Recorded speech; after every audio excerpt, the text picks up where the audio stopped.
They say when you wear Black Power Media gear, you can accomplish anything. You can play any and every position. Coaching, to kicking, to receiving, to running and juking. And, oh my goodness, let's see that again in slow motion. Get off me. And you're going to have a lot of haters coming at you, but what you got to do is you got to shake them off, and get to your goal and accomplish it. And when that's done, it's a beautiful thing. I'm talking about going hard, extra, for that extra point. And when it's done beautifully, you talking about touchdown. Oh, and the crowd goes wild and they're celebrating with you and everything. Man, let's see that again. Nice. Black Power Media, baby. That's how we do it. Now go to blackpowermedia.org and get you some of that gear. Empower yourself today. Yeah. I mix what I like, what I like, what I like, what I like.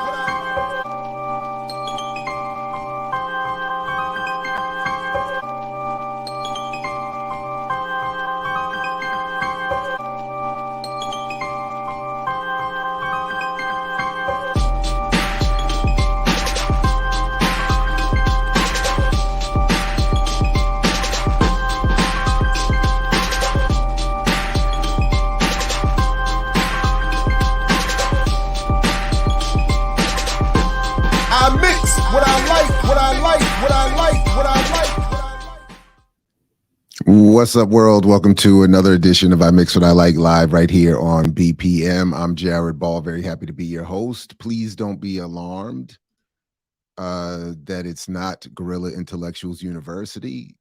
The good people will be back ASAP.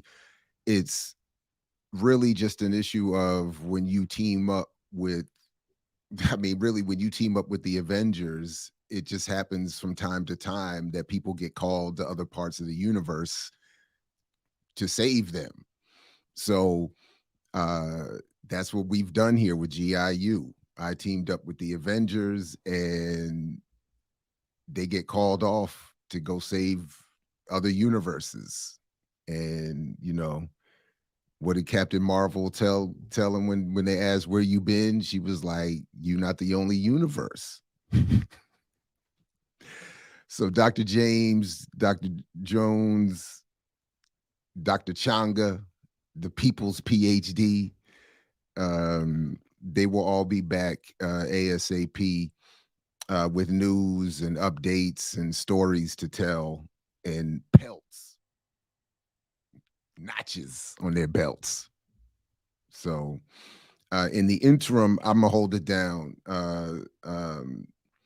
I was gonna say I'll play Nick Fury, but that's I think that's too much of an elevated. I think I'm like what's the white dude that eventually gets killed and revived on one of the TV shows? I'm like him. I'm in all the movies, but in the background.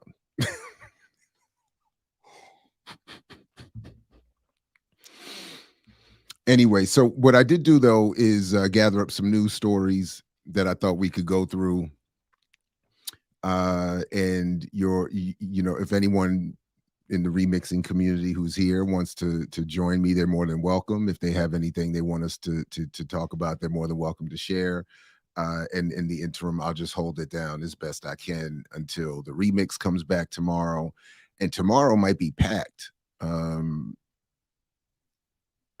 Commemorating Dr. King's, not commemorating, but honoring Dr. King and recognizing the assassination day. I think we still have Kali Akuno coming through. FD Signifier is coming back. He's dropping a new video. It may have already dropped about Black conservatives, and that's dropping today. And he's going to come through and talk about it. Yours truly had the pleasure of making an appearance in that video, so I'm looking forward to seeing how that works out. And so far, I don't think it's a spoiler. The three talking heads are me, Pascal Robert, and Brianna Joy Gray. So I think that will be, I look forward to seeing how that turns out. And the rough cut I saw was well done, and it's pretty funny in some parts too. So and then of course you got the remix, and who knows what else is maybe happening. I'm hoping Kali Akuno is still able to make it tomorrow. If not, he'll come back when he can to talk about the cooperatives, the discussion and sometimes debate around cooperatives and Jackson and a whole bunch of other stuff. So but again, anyway, greetings to the remixers who are in here this morning. Appreciate you coming through. Yeah, no GIU this morning, and it was a last minute sort of good morning, unfortunate rescheduling. But I didn't want to leave the remixers hanging, so I wanted to give you your excuse to come gather here. Peace, Coco, and you know, grab up some news and come and vibe with you all in the morning here. Yeah, so FD Signifier has a new video dropping on Black conservatives that features the three of us, and I'm looking forward to it. I think it turned out pretty dope. And I don't. Oh yeah, honestly, I don't know to what extent Pascal hates on him, but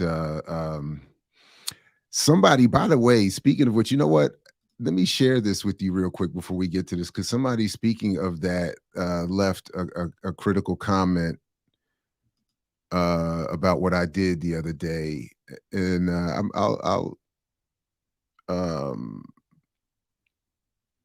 and I think so. Let me just share this real quick. These are the comments. Where was the comment that came up on that one? It was, you know, it's not always easy to read these things, but it was not, and it was not,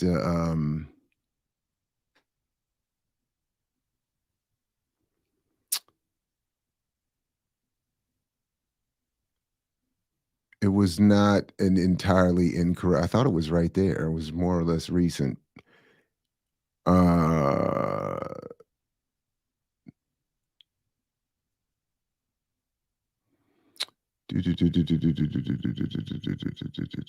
bad, everybody. Anyway, the point of the comment was that I was disorganized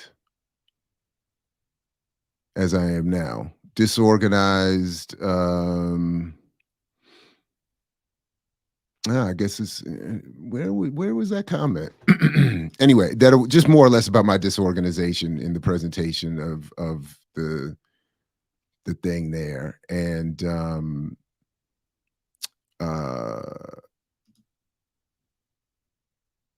can bet we have to read more time.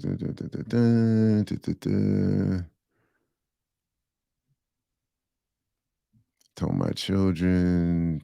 Now I'm all pressed to find it, and I can't find it. Where is it? Anyway, whatever. Anyway, the criticism was that I was just rushed and disorganized and interrupting myself to go on tangents and stuff like that. And I do that. So I admit that, and I apologize, and it is what it is. You know, I don't, you know, sometimes, you know, we do rush. I rush to do content here and to keep it moving, and it's not always perfectly organized, as is this morning. So no doubt, I'm here for that.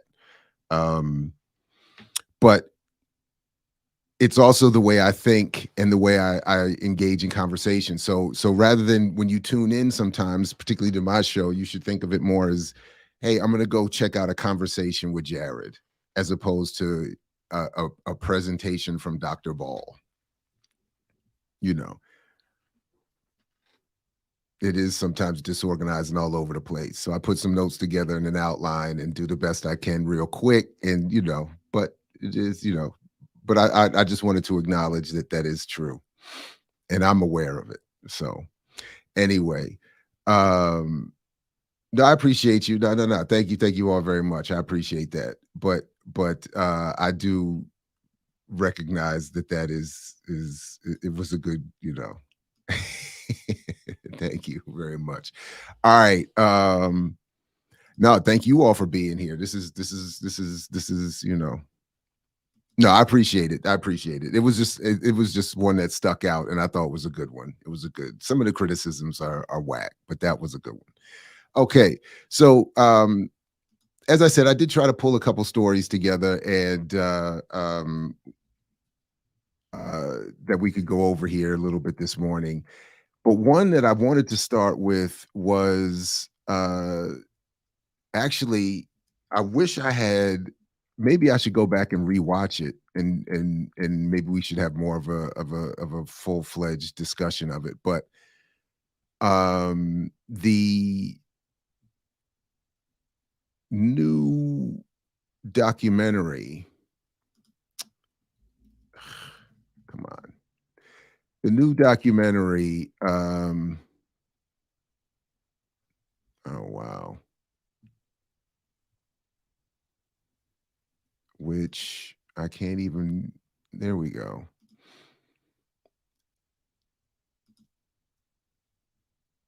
All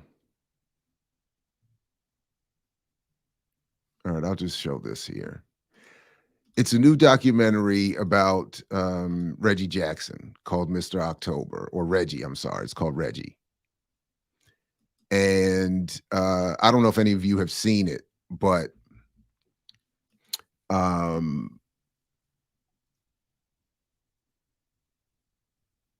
thought it was very good, and maybe it is worthy of a rewatch.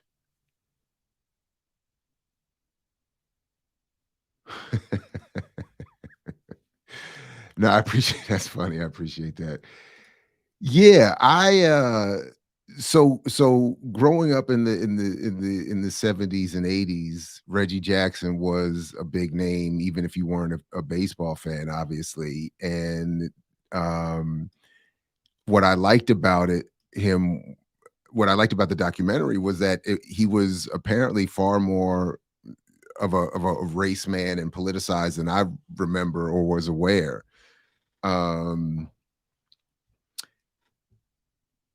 And I didn't realize how much of a problem that caused for him in his career. So I would encourage people to check it out, to the extent that you spend time with any of this mainstream commercial psychological warfare product. It was interesting. And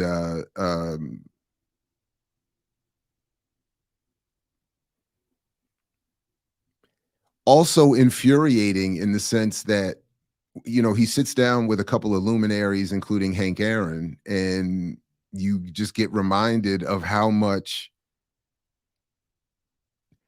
I don't know if any of you have read, maybe I'll ask if any of you have read anything on this. I don't remember seeing any of this anywhere on this particular point, but I wonder to what extent professional Black athletes or Black professional athletes become professional athletes out of a genuine love for the sport, or out of that stereotypical, this is the only shot I have out of my condition. Because I got the distinct impression listening, guaranteed they're at their end of their lives and careers are over and it's edited, but I got the distinct impression that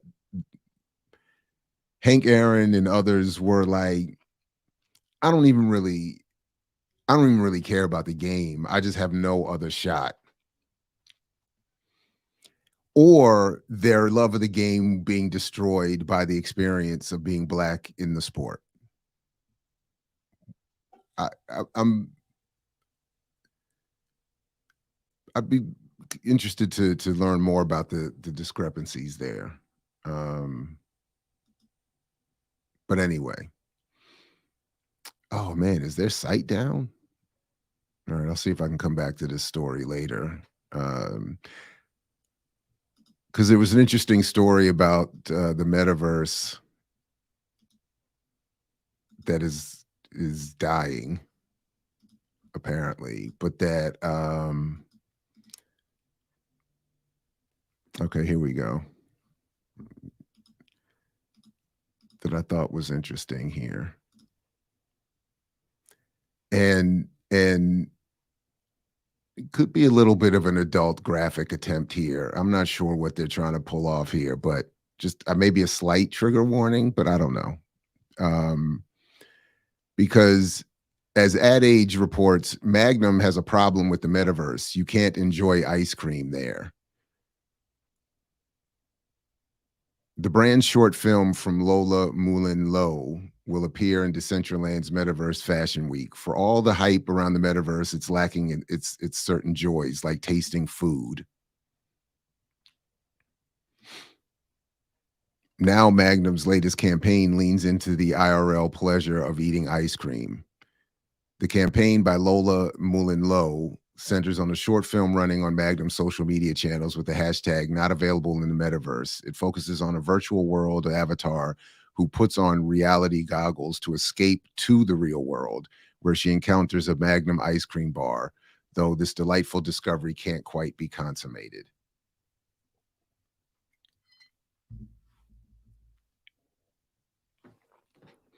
Ironically, the film will be shown at Metaverse Fashion Week in Decentraland. Magnum is also created a virtual branded headset that avatars can wear in the metaverse.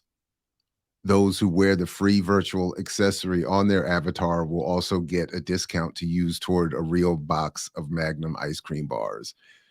So you can go into the metaverse with your headset and then put a headset on your avatar and then have your avatar think it's enjoying ice cream. Anyway, I don't know. I just thought that was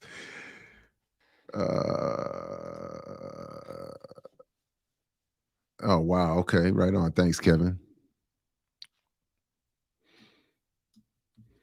Yeah, I mean, I'm not, I don't, you know, I'm not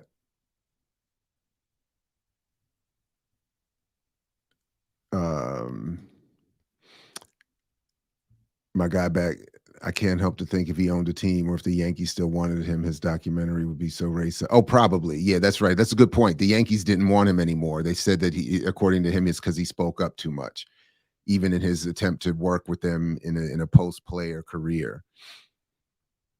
But I mean, I think you make a good point. I mean, this is something that and again, I don't per se blame celebrities in the way our dear brother Diallo does, but I do think when people like Reggie or Ye or whoever, when they do come up against that race and class ceiling, it becomes another level of disturbance. They're so used to thinking, like even Deion Sanders, I think they're so used to thinking that their talent can get them over and has gotten them over so much that they can't handle. And then either they retreat into some genuine,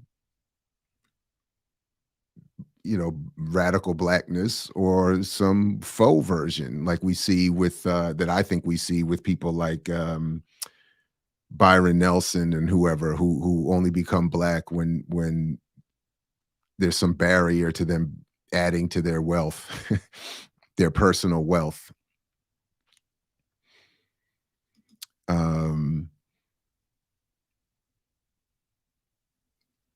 Oh, I should have brought that to the. I was reading last week or 2 weeks ago a story about Don Peebles, the black billionaire construction architect guy, and he's trying to build some Black business center in New York, but struggling to get the support that he needs. And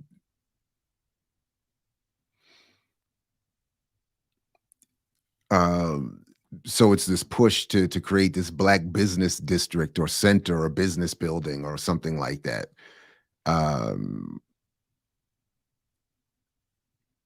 Not targeting, I think the story was about that. It's not targeting low-income housing. It's not allowing for certain amounts of low-income housing, which he's always saying we as Black folks are expected to do. Dang, I should have had that. I should have looked for that. I forgot all about it until just now. But it's another one of those things where he's raising the Black flag to get over the line, but in this case, it's really just so that his Black entrepreneurial bourgeois community can reap some reward while providing business and investment opportunities to whites and others. So it's not like but I'll have to yeah. No, we'll come back to that. We, again, as I was saying, the GIU team has been called into duty, so we had to postpone that again, or postpone again something else, whatever. But you know what I'm saying. And but I did watch Battle of Algiers again, and with my daughters for the first time in preparation for today. But I'm going to save that for. I will say the one thing I'll say about that is that the only thing I'll say about that today is that we need filmmakers, we need some guerrilla filmmaking, because there's not going to be an industry support for it, but we need some guerrilla filmmaking, and we need to update some of this stuff. I think it's a lot to ask, even me, but it's a lot to ask 21st century youth to fully appreciate films that are very well done. They're great, well acted, like they're great for their day, but it was made in 1966. I have. And just need to do it again. Actually, that's a good idea. Maybe something for us to do here. But I'm thinking also in terms of like a dramatically acted film like Battle of Algiers, that would require. I think it just needs some. Man, Bashi Rose and I were talking about doing one a couple of years ago. I really would have wanted to do a project like that. Maybe that's what we should do with BPM. Raise funds for a guerrilla film project. Because we were going to make an update of Spook, who sat by the door. And the story was supposed to take place in Baltimore. And it was supposed to be like a follow-up. Like, what if, but with the question of what if the effort in Spook had become successful, or at least relatively successful, and there was an established internally colonized free nation. What would, and that's where the story starts with, and it's centered around a sister who Araminta Jones was going to be her name, taking, the African, name of Harriet Tubman, but Jones, and she was going to be, and I was going to be in it, and I only wanted to be in it to do the scene, an updated version of the scene that would have been for me. I was born Black, I live Black, and I'm gonna die probably because somebody who knows I'm Black better than you, nigga, is gonna put a bullet in the back of my head. I was ready. But We had a whole thing for it. I was like a whole like small enough of a character arc that I wouldn't have to act much, but enough that I would be recognizable to do that scene. We had it all. It was like we had gotten somewhere with the story too. No, I couldn't speak intelligently about those intellectual differences. No, I'm not sure. Yeah, that's a good question. I don't know. I think we should revisit that. I agree with you. I agree with you. I agree with you. That was it was informing that film. I did. I did. You damn right. I was Spike Lee, and I even said I'm going to Spike Lee myself into the film. Right, just for that scene. That was it. That was it. Like maybe one other scene, so that that scene wouldn't seem just like a out of nowhere. But yeah. Yeah, Canopy is really dope, and then unfortunately, Morgan State cut back our subscription, and for a couple of years, I used Canopy limitlessly in and out of the classroom, and now we don't have. Yeah, I think that's a good idea. That and the conference, I think a BPM conference and a guerrilla film project would be. What was mediocre concerning violence? Yeah, Morgan cut. I was really disappointed by that. I do not use that. Are you hating on the name? Wait, IKTR. What does that mean? I don't know. I maybe not up. I'm too old to know what that. Am I not up on? I know that's right. Okay, yeah, there you go. Right, right on. There you go. I got it. I got it. I know that's right. Good, good, good, good. Yeah, yeah, yeah. We can do. We can do shorts at the conference. Don't hate on the acting. Don't hate on the acting skills. Yeah, yeah, yeah, yeah, yeah, yeah, yeah. Okay. All right, yeah. All right. Let me I'm making a note. I'm actually going to write this in my BPM notes. I'm just gonna put Araminta Jones in the back. We had the actress for that too. I wonder if she's still around. She would have been perfect for that too. Anyway, I wonder if she's still around. Go look her back up. Anyway. Okay. So I did go back to the good Martins, the good Martins family folks at Wall Street on Parade, and their story from just the other day. Congress sweats the small stuff as 4 Wall Street mega banks have combined $3.3 trillion in uninsured deposits.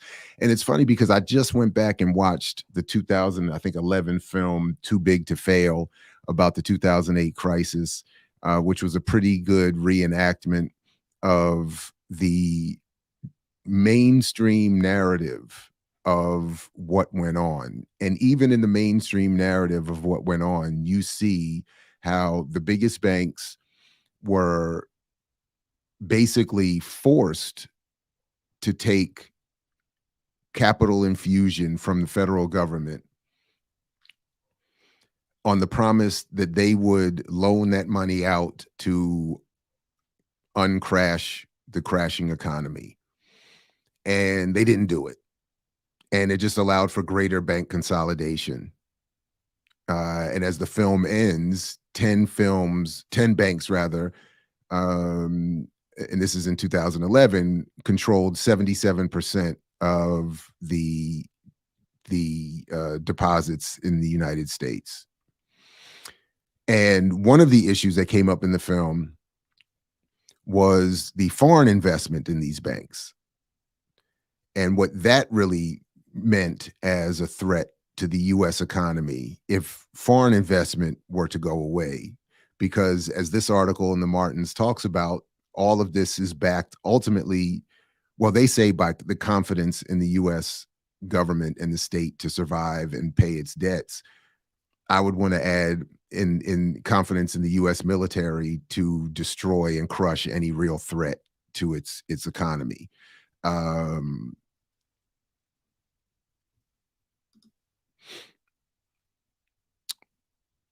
So when we see this story, and as the Martins say here, that should make it a little bit better.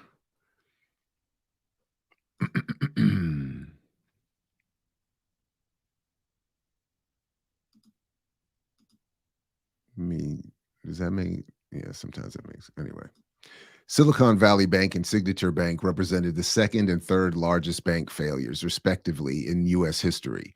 The largest was Washington Mutual, which failed during the 2008 financial crisis. But in terms of the size of their deposits, we are talking about minnows compared to the deposit exposure at the whale banks on Wall Street. As of December 31st, 2022, Silicon Valley Bank had $175 billion in deposits. On the same date, Signature Bank held $88.6 billion in deposits. Now compare that to the whales on Wall Street.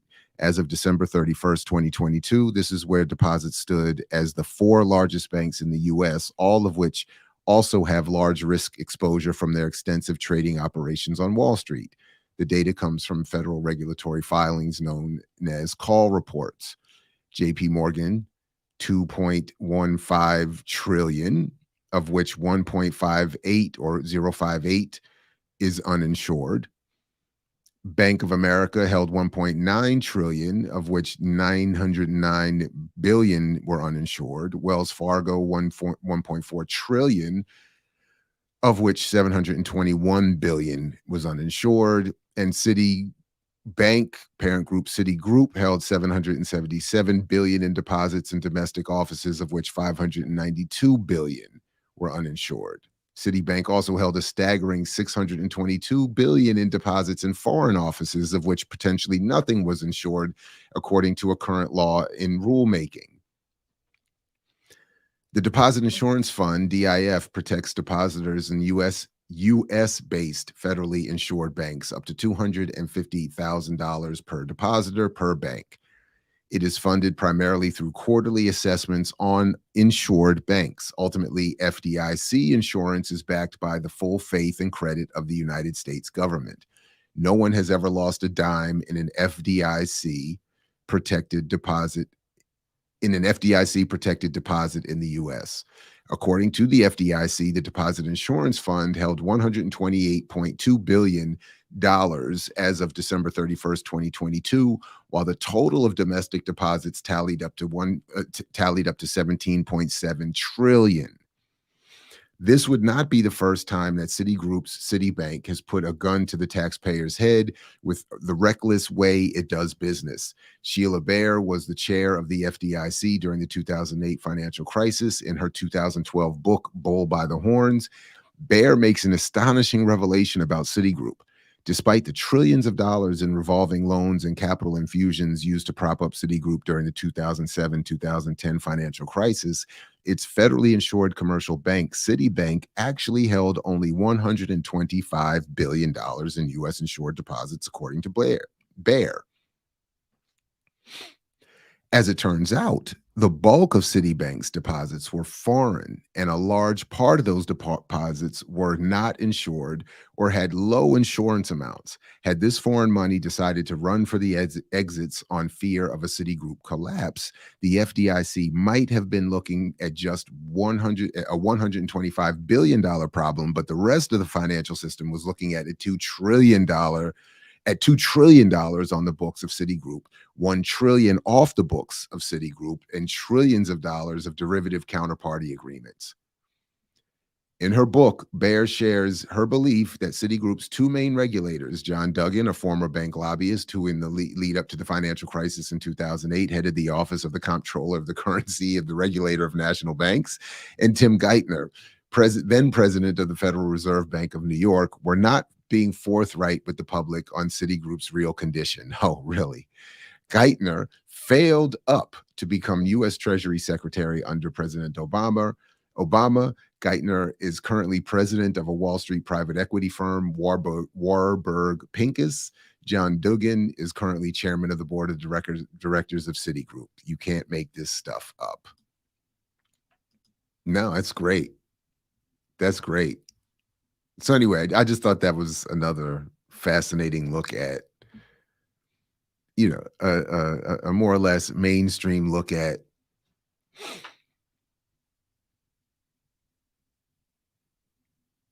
I mean, I just want to say they do whatever they want. I mean, that's ultimately what it is. They save what they want. They let millions of people lose their homes, and they force money onto big bankers who in many ways don't even want the money because they don't want to have to owe the bank. They don't want the federal government to have control over their banks. And really, as they showed even in that film, they don't want the federal government to say anything about the bonuses they pay each other to stay competitive. And of course, nobody wants it to be seen that in a country that praises the idea of individualism and private ownership of wealth and small government, that the government is bailing out the biggest banks in the world and as a way to sneak money back into the economy for the rest of us, instead of just canceling debt, redistributing wealth, blah, blah, blah, blah, blah, heading towards socialism. Instead of doing that, they say let's sneak money to the banks, have the banks lend money out as business as usual. So it looks like capitalism is great. And then we'll let big banks buy up the little banks and nobody will, you know, ask any questions.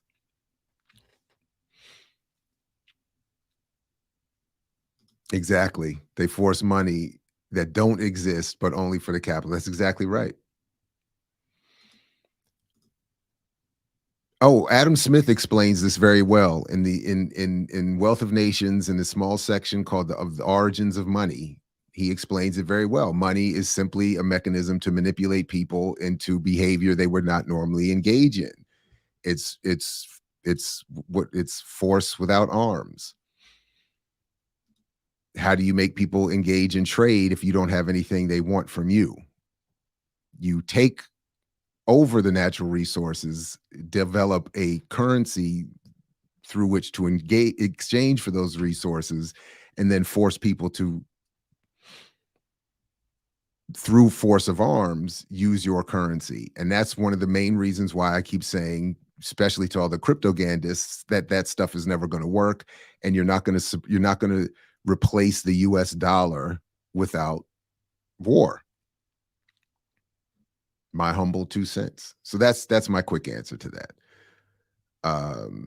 And that's what they were trying to do. And that movie, Too Big to Fail, really demonstrates it well, that it was, let's just trickle down the capitalism enough to keep people from rebelling and to keep us from actually engaging in socialism. That's really what it was.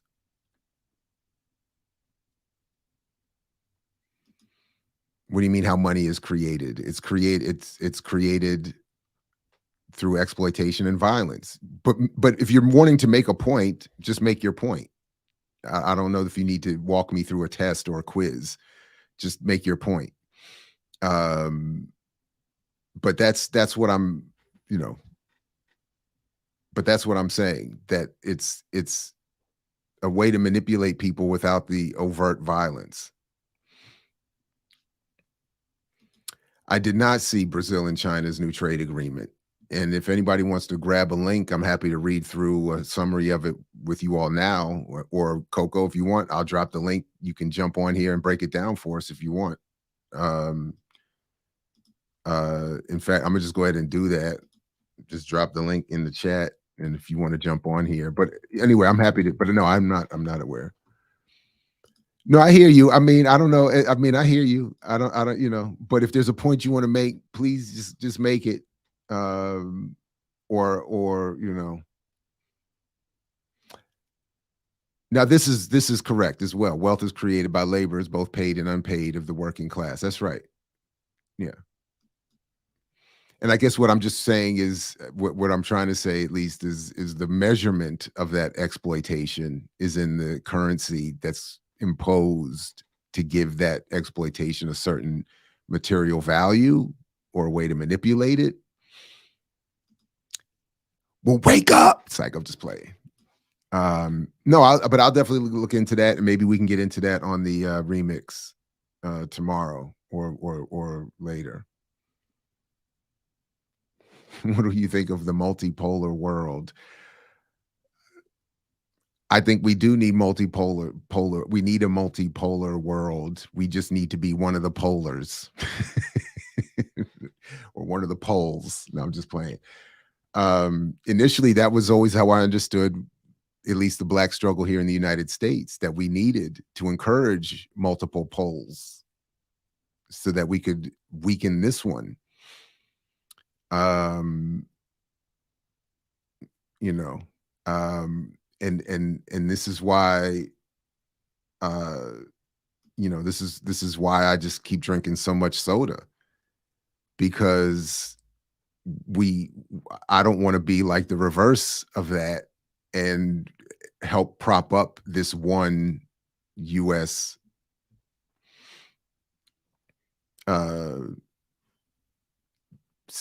one pole tent or whatever is, but just trying to, you know, many times I've contemplated moving there, moving to Panama, moving to, at one point, East Africa.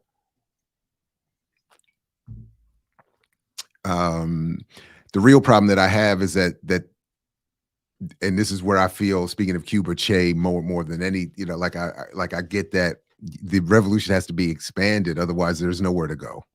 There is no safe place.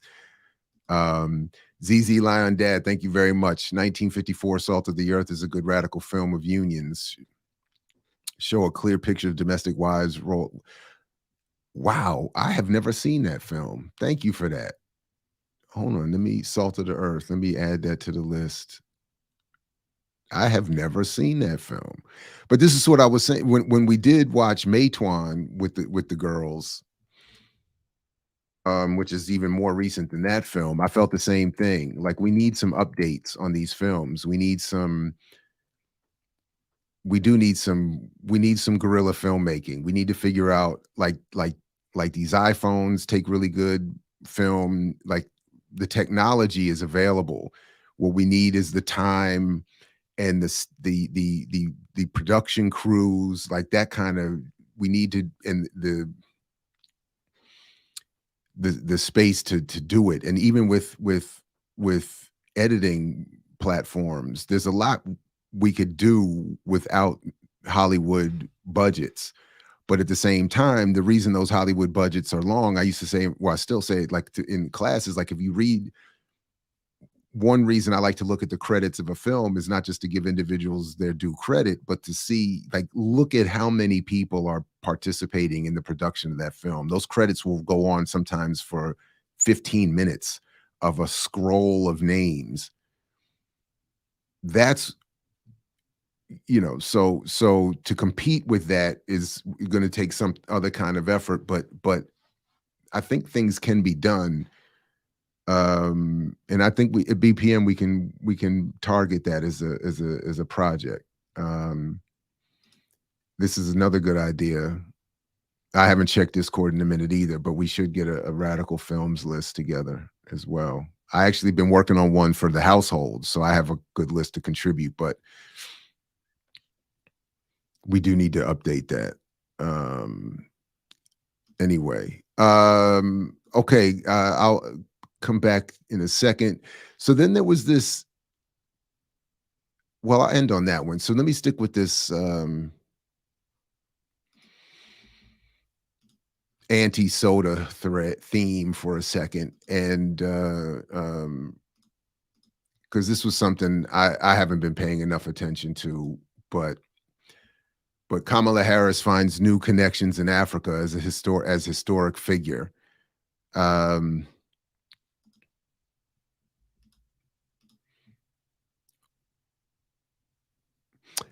And, you know, I used to teach this in my media studies. Do you all know the origins of the Associated Press? I mean, it's kind of a fascinating, just real quick, the Associated Press was created in 1840s. Oh, I used to have this. Oh, but the point is that it was one of the first efforts of the dominant presses of the day to organize their competition with one another to take over the new technology of the wire, the telegraph. So I used to make the point that that I would still make for today, that new technology does not change social relationships and does not provide power to the powerless in their struggle against power. It provides power, a new organizational mechanism to suppress the powerless. And that's exactly what happened with the telegraph.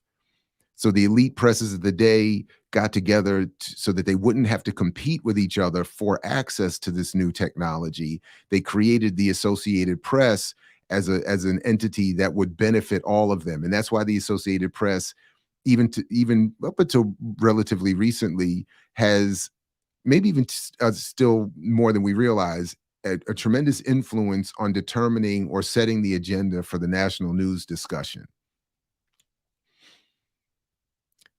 Because to share the technology, the dominant presses all would pay into this service and hire people who would just, as the AP is in, generally symbolized to become the bare minimum facts. They use the technology, the wire at the time, to just give you this happened, this place, this time. Then each press would have equal access to that and then could do, add their own editorial flourishes as they were wont to do. So anyway, and even up until recently, you could go to the AP the day before and then go to the headlines of the mainstream press the next day, and you could see sort of a unanimity, a similarity. Let me just, I don't know, I'm struggling. A similar array of stories each day. Anyway, always thought that was interesting. All right. Lusaka, Zambia. Vice President KamalaHarris may have traveled halfway around the world to reach this corner of Africa, but she was welcomed as a daughter of our own country when she sat down with Zambia's leader.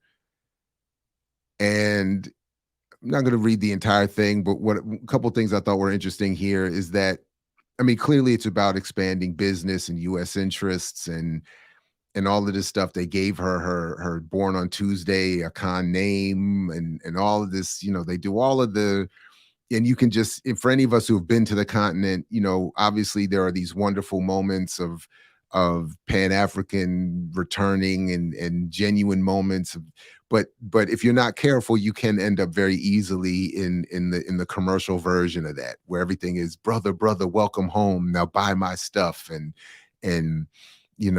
all that kind of stuff. And you can kind of feel that all over these visits, reading these stories. Is that making any better? Let's see, I don't know. But it says here, although Africa remains a poor continent with almost half the population lacking access to electricity, Harris's itinerary was aimed at portraying it as a young, dynamic, innovative, and primed for American business opportunities, particularly with leaders from the diaspora. The most glamorous event was a state banquet at the Ghanaian presidential palace known as the Jubilee House, where Black American celebrities, business people, and civil rights activists gathered. In her toast, Harris paid tribute to attendees who represent the glorious beauty of the African diaspora as she spoke about our shared destiny. Raising his glass, Akufo-Addo toasted the Honorable Kamala Devi Abina Harris. And isn't he supposed to be here this week? Isn't Addo coming here to be at Ron Daniels' conference? Mark Morial, this must be the civil rights contingent. Mark Morial, president of the National Urban League, said there was a festive and family atmosphere to be there with the first Black vice president in U.S. history. It's a moment of pride, he said, and it's a moment of opportunity. So that was really it. This is again why we have to dive deep into our soda, because the the reverse of these efforts are all over the place, and they're not helping. Yeah, family. Puns intended, puns. I went to Liberia during an internship with a few people were mean mugging me and hugging up on the white interns. I mean, we've noticed that on college campuses too, a lot over here. A lot of the continental Africans who come to universities, particularly elite universities, are there on European dimes and invitation. And there is this interruptive.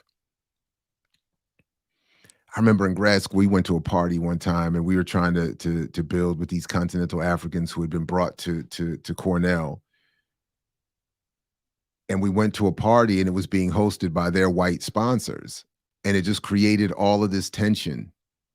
And it was like this clear, to me, it felt like this clear, we're not, like the white contingent was, like, there's not going to be this uninterrupted Pan-African build here. I don't know. It's like, we went out and sought out the most bougie, elite continental Africans we could find. We brought them here, and we're definitely not going to let you ruin them with the vestiges of your black radicalness. That was the vibe that I took with it, at least. Yes, indeed. Many flavors. Real radical sugar. That's right.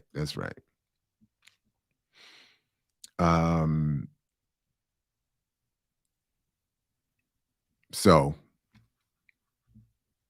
anyway, all right. So this is perfect. Emma providing us with a nice segue, somewhat at least, because in speaking of China, the need for Pan-Africanist powers, I'll take it, but speaking of China,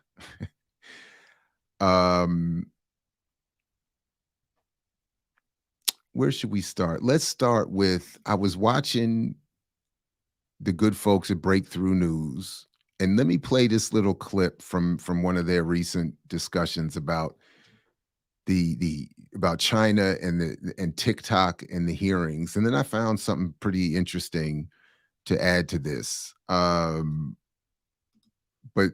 again, shout out to BreakThroughNews and the show of solidarity that they are.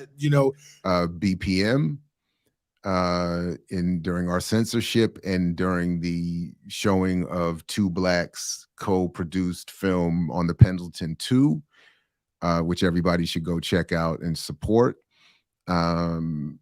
But anyway, let's play this little clip here. Amanda Yee, who works with the Party for Socialism and Liberation, and also several other, I can't remember all that she does, but here's talking on this, just a couple minutes here on giving some important context to these TikTok hearings in Congress. I think a lot of people saw at least some of this hearing in front of Congress about TikTok. Obviously, a lot of people mocking it, but a very serious hearing in many ways. Capsule view, maybe, I guess my first question for you, Amanda, is what do you make of this hearing? I mean, what's the real purpose of it? I mean, obviously they weren't really getting to the root of anything real technologically. Yeah, I mean, I found it to be just racist political theater, like a McCarthyite spectacle overall. It was just 5.5 hours of CEO of TikTok, Shaoji Chu, being asked the same questions over and over again, where the Congress people kept trying to link Chu, who was born, raised, and currently lives in Singapore, to the Communist Party of China. And at one point, a congresswoman even asked Chu if he believed the Chinese government was persecuting the Uyghur population, which seemed entirely inappropriate to ask during the hearing in which he was there to talk about his app TikTok, right? So these people clearly are not concerned about data privacy as they claim. If they were, they would have been able to at least demonstrate some fundamental understanding of how social media algorithms or even basic technology worked, right? At one point during the hearing, one congressman even asked Chu if TikTok could access the home Wi-Fi, and he didn't really seem to understand how home Wi-Fi networks worked, right? Yeah, I just wanted to. I had to pull that up. Did you all see that? That joint was hilarious. I just. Let me just. Mr. Chu, does TikTok access the home Wi-Fi network? Look at Only if the user turns on the Wi-Fi. I'm sorry, I may not understand the. So if I have, Look at how he has to be polite and be like, look at his face. I think it's such a genuine first reaction to the stupidity of the question. Like, does TikTok access the home Wi-Fi network? He's like, what? Only if the user turns on the Wi-Fi. I'm sorry, I may not understand the. So if I have TikTok app on my phone and my phone is on my home Wi-Fi network, does TikTok access that network? It will have to access the network to get connections to the internet, if that's the question. Is it possible then that it could access other devices on that home Wi-Fi network? Congressman, we do not do anything that is beyond any industry norms. I believe the answer to your question is no. It could be technical. Let me get back to you. Okay, I'd appreciate it if you can answer that. Yeah, I mean that was just funny. Let me come back to this more serious discussion because I mean. Anyway. It's so crazy. So obviously this is not about the alleged concerns over the Chinese government being able to access US user data through TikTok. What this is about is US capitalism and the dominance of Silicon Valley over the tech industry. The fundamental issue here is that ByteDance, a Beijing-based company, has built the most popular and most frequently downloaded app worldwide, and it boasts 150 million users in the US alone. And because of that, it's rapidly pulling all this digital advertising away from its US competitors. And its US competitors in Silicon Valley just are unable to compete. And this explains why the US is moving to either force the sale of TikTok to a US company or ban it entirely, which would drive TikTok's users to its competitors like Meta, Instagram Reels, which is also owned by Meta, Snapchat, or YouTube Shorts. Either way, Silicon Valley stands to benefit. And even if they don't end up banning TikTok, the spectacle of last week's congressional hearings and the scaremongering over this kind of Chinese surveillance was itself enough to drive up stocks for Meta. So like the sanctioning of Chinese tech giant Huawei, this is part of the US digital containment strategy of China, where it's trying to block its access to key markets like the US. The US is pressuring its allies to make moves to ban TikTok, just like they pressured them to ban Huawei. And this is a strategy which is trying to thwart China's rise within tech sector, and to make sure China remains in its place as this kind of semi-peripheral manufacturing hub for the benefit of Western capitalists. And for decades, China to the US was a source of cheap labor and super profits. And there's always been this kind of racist idea that China's place in the global supply chain was that of the world's factory, which is a producer of cheap consumer goods, but never a source of technological innovation. But now that China has managed to develop a competitive tech industry and some degree of economic sovereignty, the US is trying to eliminate what it sees as economic competition. And so what this really is a key front in the new Cold War, in which the US tech war against China is driven in large part by Silicon Valley, who just cannot compete with Chinese tech. And Nabi, I mean, I think so to me, this is the point that I don't think the questions, if I'm remembering correctly, if I get your point correctly, I don't remember them being differently stupid. I remember them being all equally stupid and pointing to the same ultimate point, which is beyond even just the business interests that Yi is describing here, is the U.S. wants the U.S. is clear and clearly aware that social media is here to serve its surveillance interests. So there's the business aspect, but also no one is supposed to be engaged in the spying and the surveillance and the data mining and collection more than us. So if TikTok is doing what everybody else is doing, which clearly it is, the US is saying, but we're the only ones who want to be able to do that. And then they just wrap it around this whole thing of, we just don't want the Chinese spying on us and destroying our children and our youth. We want to be the only ones spying on us and destroying our youth. Like, how dare the Chinese try to do what we're doing? So that's how I at least saw all of that. And then just a little bit more on that point is a story I was looking at this morning from Naked Capitalism, which adds a little bit to something I had not paid much attention to, which is the Restrict Act.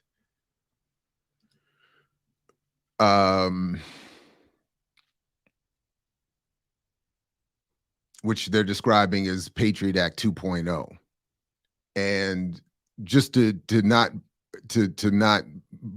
tease it out or belabor the point, as this sort of story sort of does, it has not passed, and it does not look like it has a version of it being developed in the House, only one in the Senate. So it doesn't look like it's going to, in the immediate moment, go anywhere. But the idea that this is where folks in the Senate and therefore the elite of this society are headed is, I think, worthy of some attention on our part, and I think ultimately involved in what is really going on here with TikTok as well.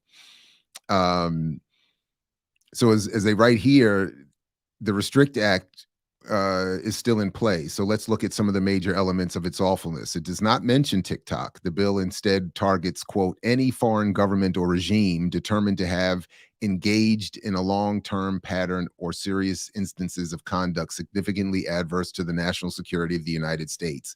Again, as I read it, anyone doing to U.S. citizens what the U.S. federal government wants exclusive right to do is a threat. And I get it. I mean, you're not going to genocide, enslave, and conquer your way to create a country and then allow others to do to your citizens what you fought long and hard for the right to do. So I get it. Activists and organizations are sounding the alarm that the Restrict Act, touted to stop foreign spying via apps like TikTok, will instead endanger basic American freedoms. So even Senator Mark Warner, a Democrat from Virginia, and John Thune, a Republican from South Dakota, unveiled the Restrict Act on March 7th. The legislation is meant to crack down on communications technology developed by foreign adversaries like China and Russia because of national security risks. The Restrict Act gives the executive branch the power to enforce any mitigation measure to address any risk regarding a current, past, or potential future transaction with what is deemed to be a foreign adversary. Oh, and let's not forget that the Restrict Act provides for civil and criminal asset forfeiture, which means the police can take your money and property based on a mere accusation before guilt or innocence has been determined. The bill has sloppy definitions and is unnecessarily convoluted, which speaks either to poor drafting or an intent to obfuscate, probably the latter. But based on a cursory look, for any entity to be targeted, it has to have over 1 million active users in the past. But the text of the bill proper targets any person. So despite language about the size of the platform, any person is the language that can be targeted, and quote, shall take action to identify, deter, disrupt, prevent, prohibit, investigate, or otherwise mitigate, including by negotiating, entering into, or imposing and enforcing any mitigation measure to address any risk arising from any covered transaction by any person. Yikes. by any means necessary from the federal government style. Notice how this section continues, or with respect to any property subject to the jurisdiction of the United States that the Secretary determines one poses an undue or unacceptable risk of sabotage or subversion of the design, integrity, manufacturing, production, distribution, installation, operation, or maintenance of information and communications technology products and services in the United States. Catastrophic effects on security or resilience of critical infrastructure, interfering or altering. I don't even know if I should even read this, because if I read this part, do we get banned if I'm just covering this? So I'll just highlight it and move on. I'll leave the banning potential to Kamal. But okay. Did you notice? And then D, coercive or criminal activities by a foreign adversary that are designed to undermine. I'm just going to leave that there. All right. Okay. So C and D are about a potential banning here on YouTube. Did you notice C and D would include the January 6th riot, which means similar protesters could be handled outside the judiciary? And D looks designed to support Russiagate 2.0 and again skip established processes like impeachment. Of course, one could argue that the Russiagate hoax fell under C, and its purveyors were guilty of election. Whoop, whoop, dang. Oops. Now we know that from Sister Jackie, the Mises caucus is we're not on the same team. But I don't want to ignore that they've raised some. Yeah, I don't know. Extrajudiciary. That's you know what? That's a good question. And that is you get snatched up and black bagged. You get Guantanamo'd. I don't know.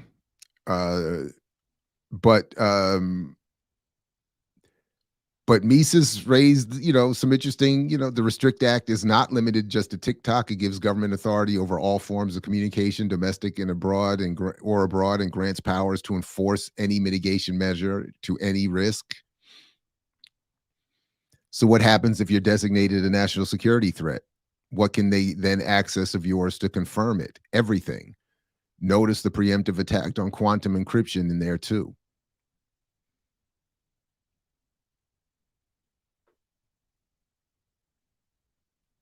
It also allows the Director of National Intelligence and Secretary of Commerce the authority to universally designate new foreign adversaries without notifying Congress, and a 15-day window to notify the president.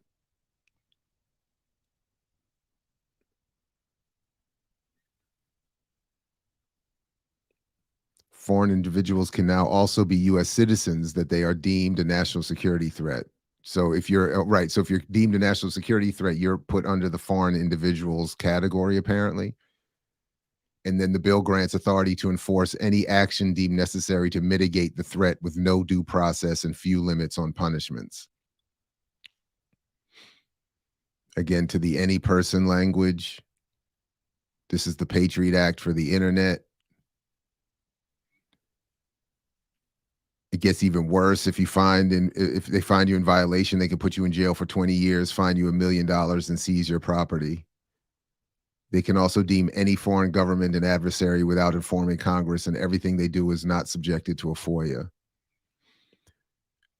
So would the Restrict Act, aka the TikTok ban bill, criminalize the use of VPNs? That's the rumor floating around about the legislation, which was introduced by Senator Mark Warner earlier this month.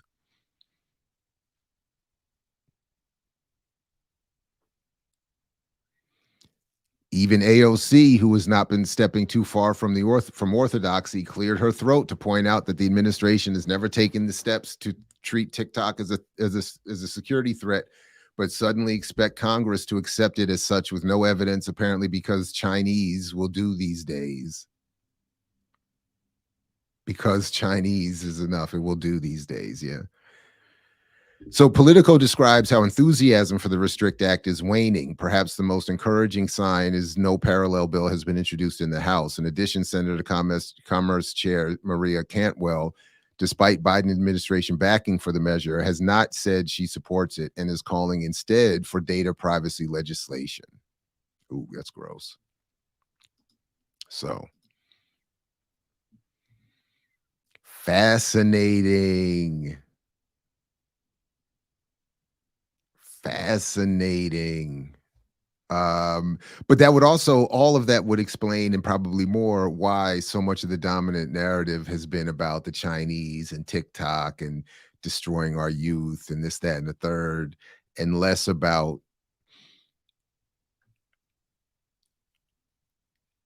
more erasure and erosion of rights and privacy, and so anyway. But good people, that was all I had pulled together. So if there's nothing anybody wants to drop in there or add to this, that's all I got. So I will remind everybody once again, we're encouraging people to support BPM directly as much as possible through the website itself, blackpowermedia.org, where you can find links to all the financial ways to support. But also you can simply stay in touch and show largely an immaterial version of support by just subscribing and making sure you're staying up with the content that we may eventually have to put directly there, given the way things can be predictably headed. But you can, just as a reminder, you can support via Patreon, YouTube membership. You can subscribe, share, and like our videos, and you can donate and more through blackpowermedia.org. So please do that. Do that. Please also make sure that you have the bell clicked so that anything that happens and pops up, you are made aware of and can join us. Thank you, ZZ Lion Dad, for that and for this one as well. Zambia's opposition leader, Fred Mbes, had a great response on Twitter for the USA. Oh, I didn't see that. Is there a link? If you got the link, share that real quick.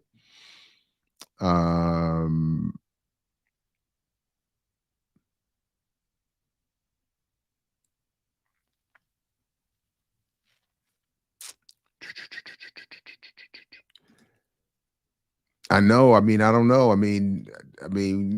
I apologize. That was all I got. That was all I had could scrounge and put together this morning. I do want to say, a big shout out to our GIU comrades who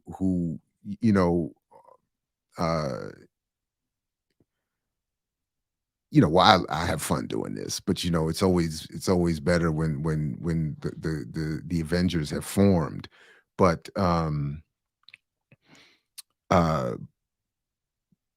saying a shout out to them, because that, like, they're on high demand, like they're doing a lot of different things, and the world is clamoring for them. So I get that it can be difficult to gather here every Monday morning. So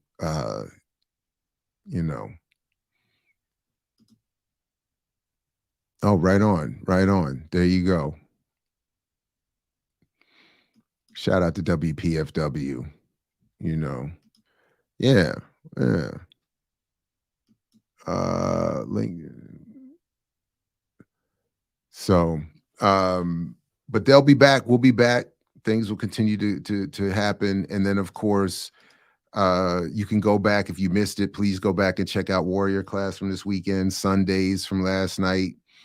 I had to dip in and out, but Ear Doctor, he's just always killing it. We got let's see, later tonight, Black Miss Podcast got something dropping, it looks like. tonight at 7:00. Tomorrow, I think we still have Kali Akuno coming through. We got FD Signifier coming through tomorrow. I'm gonna be running in between classes, back and forth, doing all that. We got the remix coming back tomorrow morning. So a lot happening. Daughters of the Whirlwind are on RSTV tomorrow. So, you know, a lot of good stuff happening on the day where we can commemorate the assassination of Dr. King and maybe remember about the real Dr. King. Yeah, that's what I'm talking about. Oh, really? So my oldest just visited Princeton, starting to look at colleges. And you know what, Princeton, the best stat that I heard, the most impressive stat that I heard was that they are, I think, tied for first in the country with a 6-to-1 student faculty ratio. 6-to-1, and a $34 billion endowment. So again, all I heard in that is again, I understand it's relative to what these institutions are, but you're going to get the absolute best educational experience possible when you have all of those resources and faculty are in an average of you're teaching an average of 6 students in a classroom. And they're probably teaching 1, maybe 2 courses a semester. So you're going to get everything that they have to offer. And then each student gets itself like their own librarian, staff support. They just have so much resources. It's ridiculous. It's ridiculous. And then they get to develop their own majors. They get to create. There's so much, and it's just so obvious. And it just a reminder in my little HBCU experience, these are the people we're preparing to rule the world by giving them every resource possible and the freedom to develop their intellect in a variety of ways, all of which will be designed to power. Whereas you all get a very reduced version, overburdened, underpaid, narrowly focused. Go sweep that tile right there. It's just like what they used to tell us in the Navy. Look at that 6x6 square space on the wall, and that is all you are to think about for the rest of your day. Clean it, strip it, paint it, prime it, strip it, prime it, paint it, clean it. Don't ask no questions. Don't think about nothing else. That's you. That wall right there. I was like, man, 34 billion, 6. A Gil Noble show. We got to get Dr. Burroughs in for that. He's the best, the expert on Gil Noble that I know, and introduced me to Gil at one point. I remember that. Got to meet the late great Gil Noble through Dr. Burroughs. So we should do that. I do too. I like the way I could pop up between classes too. Don't hate on my man FD. Hey, we're going to talk about, FD. I couldn't do what he does. I don't want to do what he does, but I don't fully unappreciate what he does. So, I don't know, he acknowledges it. We're in different lanes. We look at over each other like, what's up, in different lanes. But I appreciate what he does. But it is, I hear you. We don't have to, could not send the link as a super chat. I don't understand, but thank you, ZZ Lion Dad. I'm not sure if I think I missed something there. Sorry about that.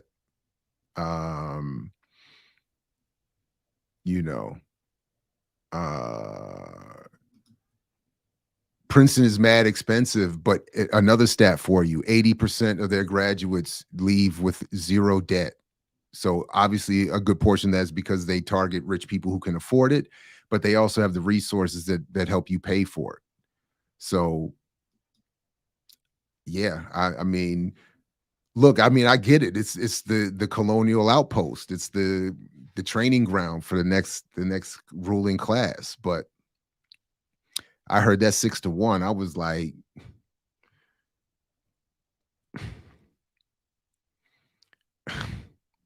all I honestly could think about was the classroom experience that my daughter would get. And I get it. The politics, all kinds of contradictions here. We're all over the place. I get it. But 6-1, I mean, you really got to be in a classroom for 20 years with 30 plus students every semester to really understand how dope that would be. And then you're talking about a faculty member who is wildly well paid, overpaid probably, and teaching again one class. And they're going to show up in there and have 6 to 10, 15 maybe students. I'm nice in the classroom, but do you know how much nicer I would be if that was my job, to show up to one class a semester at twice my salary? There's no comparison to the quality of the experience. There's no comparison. So when you tell your students, come to my university, and then you put them in classes with faculty who are underpaid and on their third or fourth class of the day, you're telling them you're not getting, we don't care about what happens in your classroom.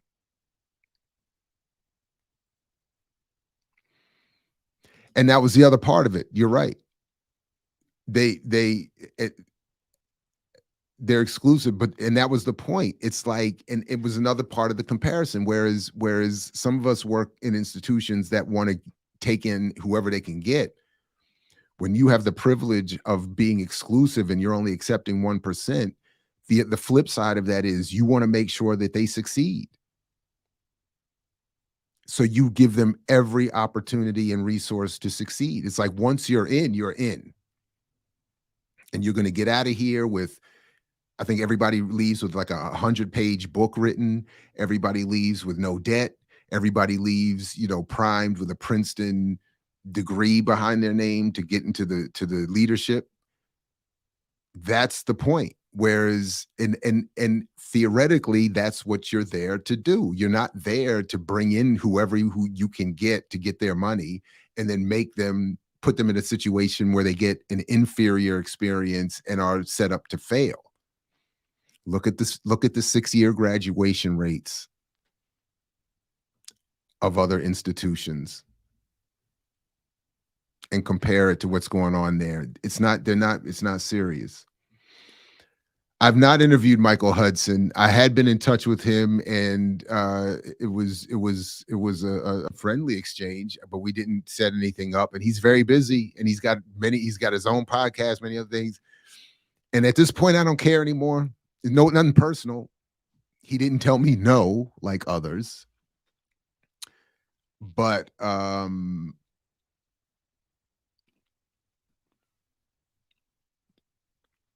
not, I don't know, but we haven't made that. Oh, and folks, some of you are saying some pretty nasty things. Look, if you got an issue with FD, and I mean, make it plain, lay it out. Don't just be calling names like that and making accusations like that with no evidence. Come on now. Let's do a little bit better than that. Let's keep it to what was said publicly and what demonstrably was said false. about like what was like that, let's leave it that.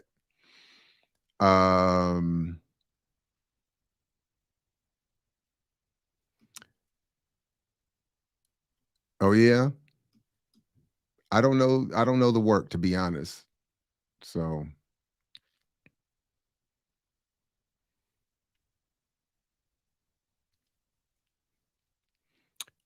yeah, I don't know what I mean, there's been some unfortunate claims in the chat. I mean, he I don't think he has a problem admitting. I mean, he's not a radical in the way that many of us would like to be. He acknowledges the lane he's in. And again, it's not a lane I would want to be in or could be in, but but that's different from, some of this other stuff that some are saying, like, and we don't all, I mean, we don't all agree, I mean,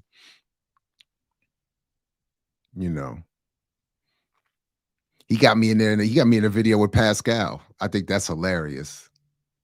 I can't wait to see the finished version. I think it's out. It might be out already. I'm about to check in a minute.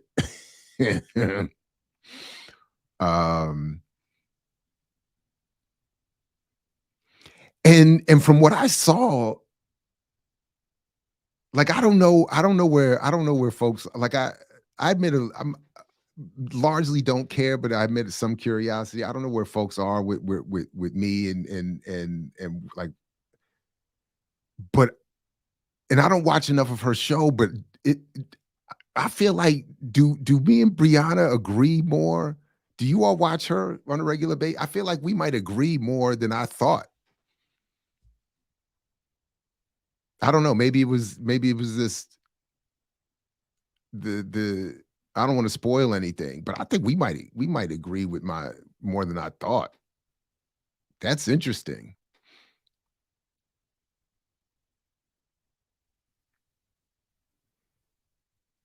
Anyway, and she's a good interviewer. I mean, when I saw her, I did see her. What did I see recently?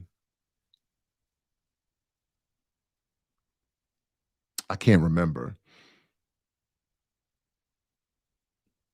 But I remember that so like a couple weeks ago, so one of the ones I saw late but was recent for me was the one she had done last year with Gerald Horn.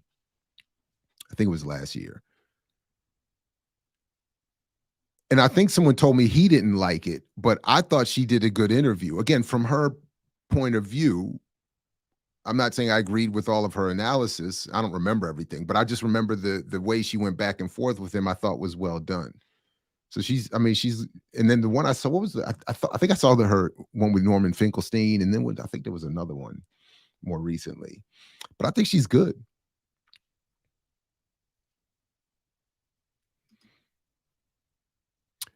Yeah, I haven't seen him be expansive in the Pan-African piece, but I think, he's more in domestic cultural stuff, but I like it, and I like this.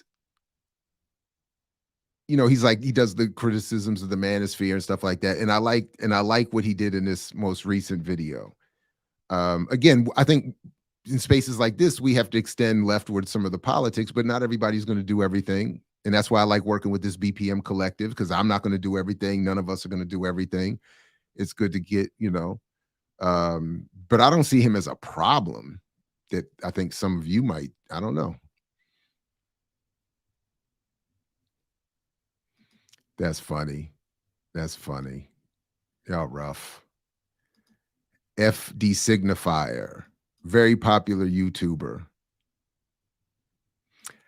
We haven't talked about it, and I haven't invited that discussion, and I haven't ever, Curry and I haven't been in touch lately either. We never followed up on that either. Curry was supposed to come on here to talk about that.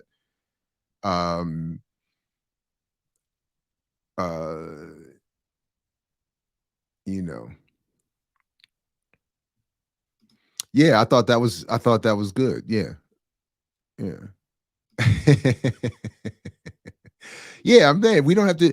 Right. That's why I'm sharing your comment. Like, we don't have to agree. I'm not asking you all to everybody to agree. I just think some of the claims, like if people are going to make claims about, you know, certain claims against people, I think you gotta have some links and some evidence and some analysis. I just don't like some of that stuff. We don't have to like everybody. You know, I don't like everybody. Thank you, GM. Dr. Hassan worked with Tommy Curry, and FD is kind of taking shots. So I do know some about that. And the and the way, and I mean, we can bring it up when he's here tomorrow, but I asked and I don't think this is out of pocket, but FD has said that his bigger concern is with Curry's public exchanges on Twitter with people that he disagrees with. And I will admit, so I looked at some of it a little bit. It's uncomfortable for me too. Like I wouldn't I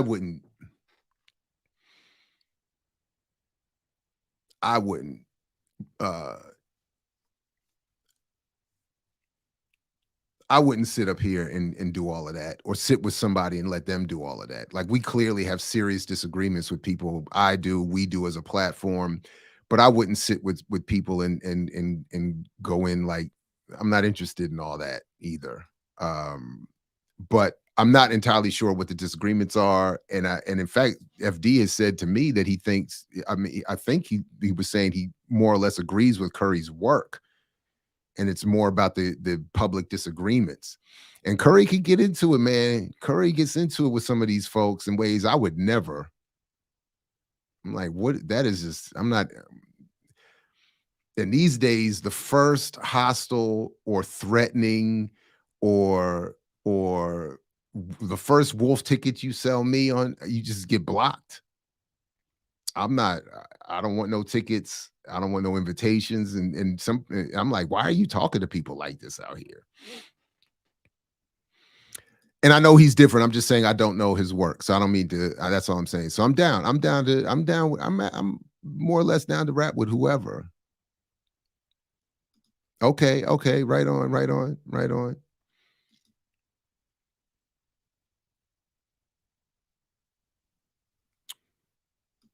Oh, okay. All right. Well.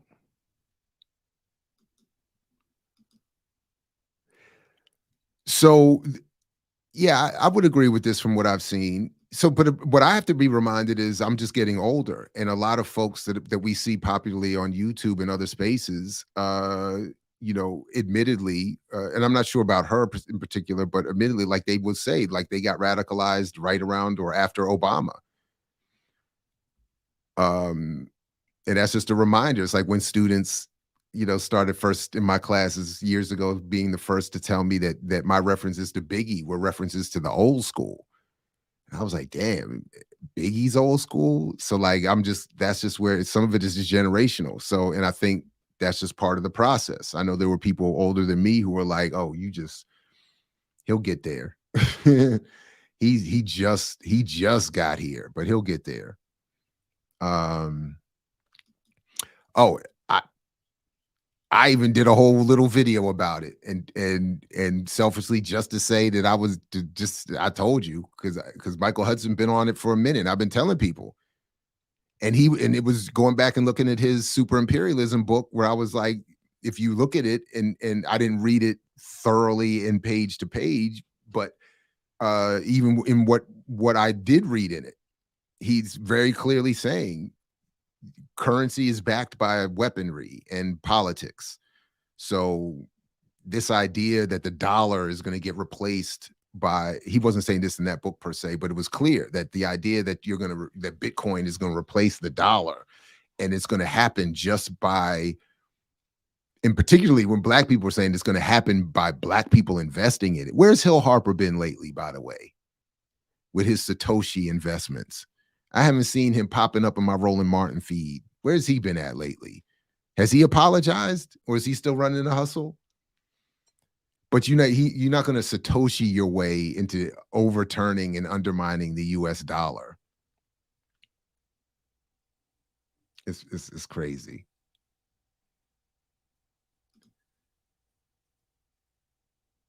Yeah. So again, I'm not saying she's intellectually, certainly not politically where Horn is, but all I was really saying is the way I remember it though was that I thought he was right, but being unnecessarily, like, he got a little hostile with her. Maybe that's the wrong word. He got a little animated with her. And I just remember thinking, but you have to remember, from her perspective, she's asking the question she's supposed to ask for her audience. Because like her audience is not an already given fully left and black audience. It's going to be a lot of that mainstream liberal whiteness that people keep having to reach out to as an audience. And FD is one of them. We're going to talk about that too a little bit. And when that's your audience, it's a different world. So yeah, I'm just saying, I thought she did a good job in interview, and I thought she did a good job of like keeping her like, she's clearly used to being in spaces where people disagree with her and not flipping out. Because I thought there was even, and I don't remember I just remember vibes, and there were a couple moments where I was like, ooh, like Horn left room for her to, like, if she was going to flip out, he was like, go ahead, here, and here's another invitation for you to flip out. She was like, mm-mm. Oh, I'm sure they do. I know they do. Yeah. We got. I'm ready for it.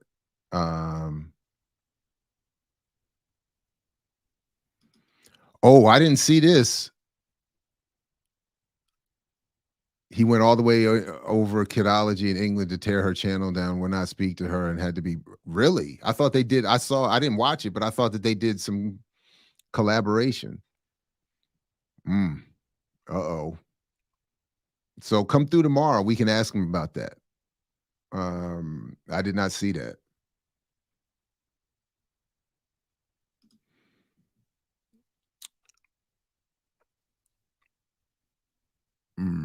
I only know about Zaid Jelani, and I haven't seen or heard from him in at least a year. But his stuff was horrible, and I remember when I used to watch Crystal Ball and what's his name. I did watch them for a while, and they kept bringing that dude on, and his would be the first segments I started skipping. Because I would even reached out once or twice to say, like, if you're going to talk about race, particularly about black people, you can do way better than this guy.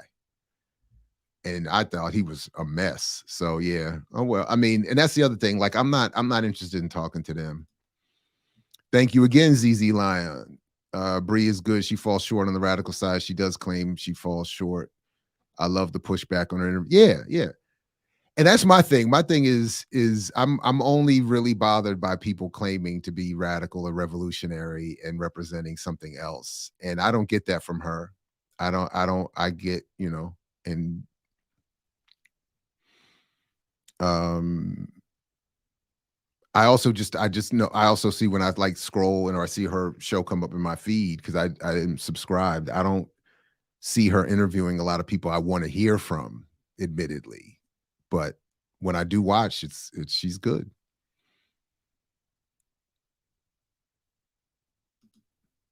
Coco's gonna radicalize her. Okay.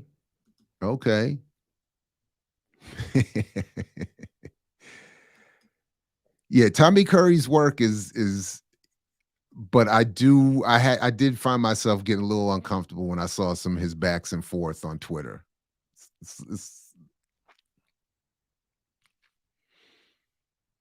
And I am reminded that I've never seen any of that in any in-person organizational spaces from anyone ever. And I've been in all the rooms. I've been in this rooms that need security in the hood. I've been in the rooms that got like gun-toting security, private security, and the nation got to be there to save everybody, or wherever. And nobody gets like that. Or just in regular spaces where there's no overt weaponry or security. There's just nobody gets. I've never seen it. Never. Never. It's like a real Twitter world, and I don't like it. Does he beef with McWhorter? No. I really do wish if I used to have it, I really wish I had saved it. There was a two weeks in the early 2000s when Dyson had me on that show to debate him and McWhorter. And I was terrible again. So Dyson has me, I'm 0 for 2 against Dyson. But their arguments are horrible. So it's again, the L's I've taken are definitely not about analysis. It's just performance, and they're performers. And especially then, maybe now I would be ready for it. Maybe, I don't know, because they are so irritating. They're both so irritating to me. But it knocks me off my square. Like I'm not disciplined enough. And although I'm definitely disciplined at a certain level, because Dyson did, when I called him over that day, where's my witnesses? They in the chat. And he did walk over to me and had to look way up at me. Talk about, why you hate me so much? But his attitude, his vibe went way down. His neck had to go up, but his vibe went way down as he said, why you hate me so much? Come on, man. But there was no physical contact. You know, but if I had that audio, I would definitely post it. And McWhorter at one point, I remember him saying, because I called him the Cotton Smith, the intellectual Cotton Smith. I said, you a snitch. And he said the same thing. Why? I don't understand this animosity. People like me. My fiance likes me. I remember him saying that. And I was like, ugh. I just felt I almost felt sorry for him. I was like, dude, you're a mess. You're a mess. And this is who the white world has as our spokesperson.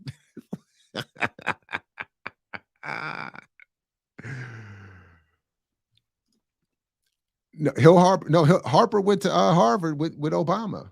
They were classmates. Oh, you saw that? Yeah, Horn was not, he did not enjoy himself on that interview with Brianna. He was clearly not having a good time that day.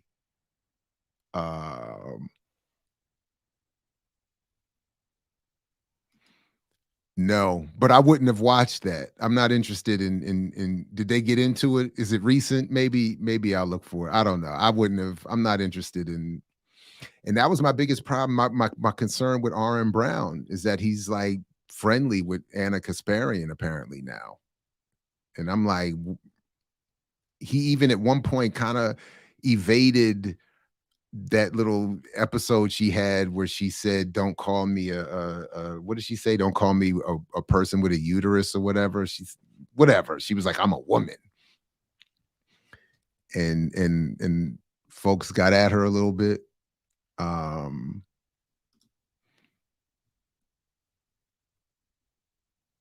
Oh, really? Oh, please send a link. Please send the link for that. Eddie Glaude? I mean, he got that MSNBC training. I don't know. But please send me the link for that, because who's he there to placate on MSNBC? But Eddie, I'm not talking about you, because if you see my daughter's name come up on that Princeton application joint, I need you to. But if Brianna is placating her white nationalist audience, what is he doing on what is MSNBC doing? But I retract all of that. I'm about to become Eddie's best friend. Who do I know that knows Eddie? Who do I know that connects to Princeton? I need to start 6 degrees, baby. Need to start pushing them 6 degrees. Yeah, this is the way I feel.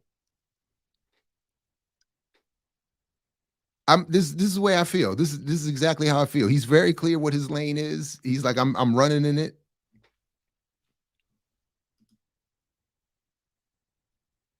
Oh no, I can't watch that though. Irami though, I can't watch that. Irami straight up owes me some public apologies and recognition for running with my work and ideas, running with them. Come on now. I'm saying that I've even called him out publicly on that. Saying it again, brother, come on now. I'm not trying to take your spot. I don't want your spot, but you got to acknowledge where you getting some of this stuff from, or where you used to, at least. I don't know anymore. So I can't, I just have my own personal, because I'm not where Brianna is in maintaining my temperament. So I can't just be watching anything. and so yeah. Because Irami, remember, he used to partner up with the co-founder of the reverse hashtag. Irami used to email, like back before he was big time, he used to holler and used to say, used to point out our similarities and what he appreciated about my work. I bet I still have them. And that part I don't like. That part I don't like. It doesn't hurt your status to simply say, like Jared said, or I read in Jared's work, or like they did on their show. That's it. That's all you got to do for me. It's a simple, that's it. That's it. That's it. It doesn't, do people really think that if you do that, that your host or your paid, your whatever is going to come find me and replace you with me? That's not happening. If for no other reason, I don't want it to. And there are many other reasons, like I'm not as good as you at doing what you do on their platforms. You know what I'm saying? I can't do what you do. We don't have the same conclusions with some of those initial data points or points of interest. So I'm not a threat to you. It don't hurt. Oversight. I'm an overcitationist. I'm an over credit giver. I even doing what they used to say Malcolm did for Elijah. I give you credit for something that I know I did myself.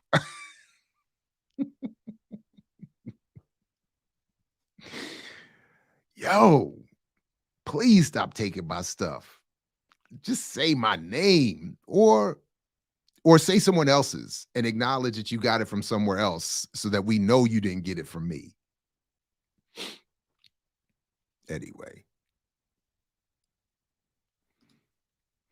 Yeah, and you know what? They also love, I didn't even watch it, but I saw that they had Max Blumenthal on and not Jackie. So I'm not cool. I'm not good with that. We gotta work that out. Yep. We gotta work that out. We gotta work that out. There was a not with me directly involved, but there was, I think there's a discussion that they might end up on this show. They might come through, and if I don't know if it's going to happen, but if it does, that's going to be fronted. That's going to be. I don't know. I don't know how I feel. I don't know how I feel. It might not go. It might not go. No, he didn't.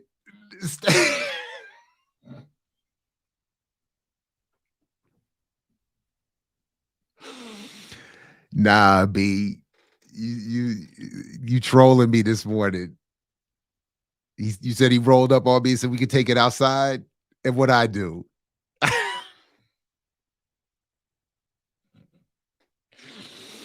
I wouldn't have gone. Not this was 2015, 2016.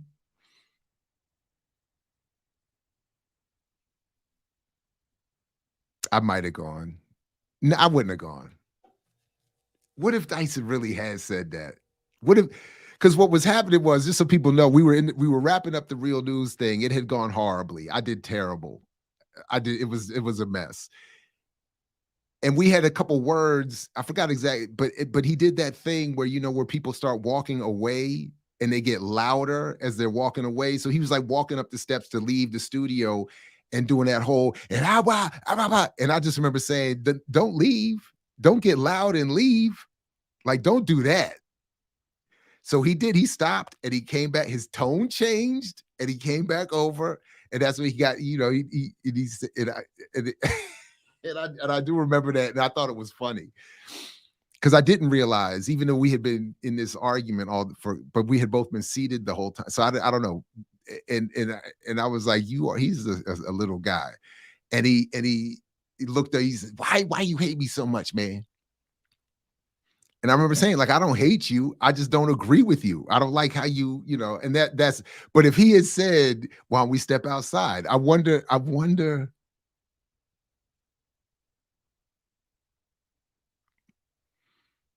don't know. I might not have.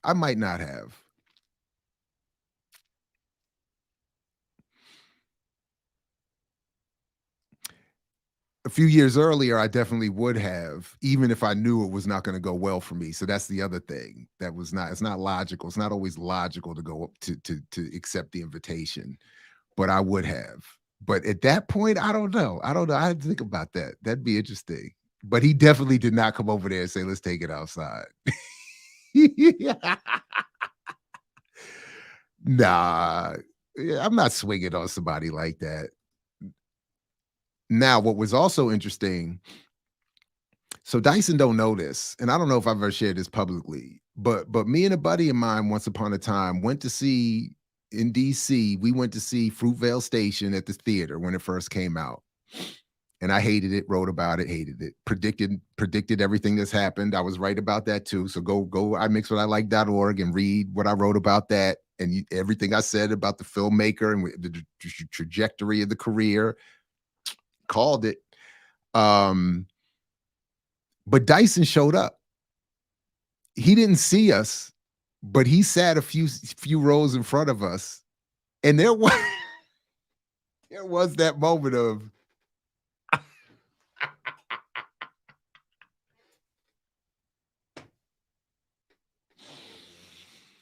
and I think he was by himself. He had luggage too. It was like he either was coming from the airport or was headed to the airport. It was weird. He was like, had his little rolly bag luggage. I don't know, maybe it was something else. But I was like,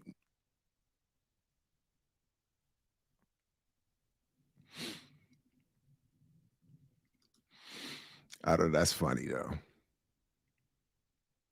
Oh yeah. They don't hate Max Blumenthal, apparently. Had him all up on there. They didn't invite Jackie though.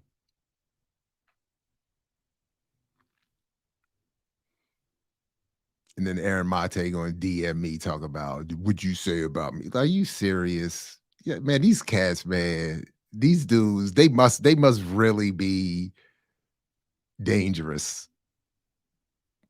I'm not messing with them gray zone cats, man. I'm scared of them, man. Because they act in these YouTube streets like they really got it like that in these streets. So I'm gonna take them at their word. I'm not messing with none of them. Well, I mean, you would have to be a good debater to start with such bad politics. So, I mean,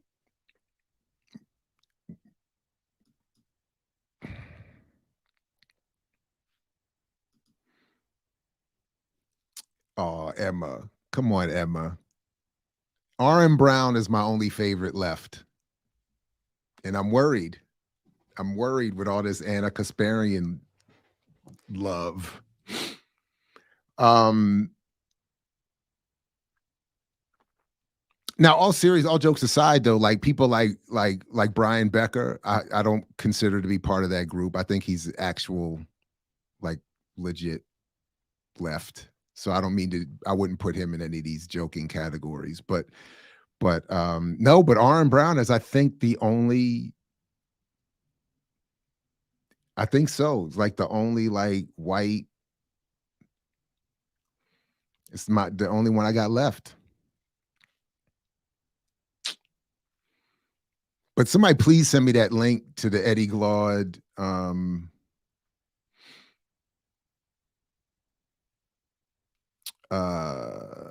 Brianna Joy Gray piece if you got it.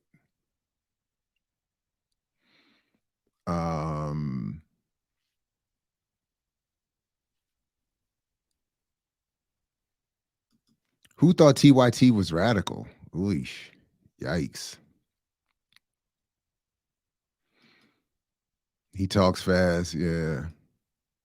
Yeah. I mean, he got to. He's speed talking with other people's work.